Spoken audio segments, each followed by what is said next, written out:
Christians, we see here in these verses that the wise men came seeking for Christ, who they acknowledged was born King of the Jews.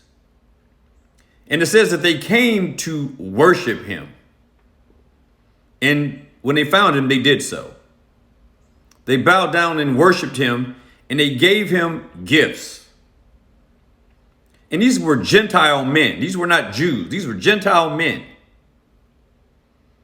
And to some degree, foreshadowing the goal of Christ in coming to earth was to save men of all nations, creeds, and tongues.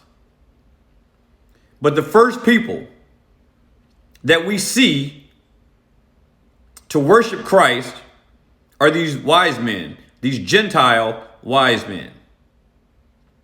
They worship him and present gifts to him. And this is when he's a child under 2 years old. Now, what's also interesting here in these verses here is that Herod was troubled by these wise men who referred to Christ as the King of the Jews. He was troubled by this. But it says also that all of Jerusalem was troubled right along with them. Which is odd because Jerusalem, the Jews of Jerusalem, had this expectation for centuries. For centuries, they've waited for their Messiah, the King, to come. And now here he is, and they, right alongside with the evil Herod, are troubled at the coming of their king. And then Herod takes it to another level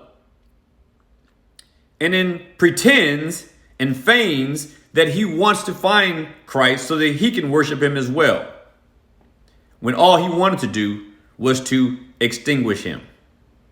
And like so many people today, they reject Christ, or they pretend to embrace Christ only to ultimately reject him out of fear of loss.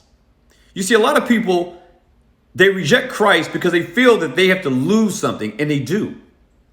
They lose their sin. They lose their self-dominion.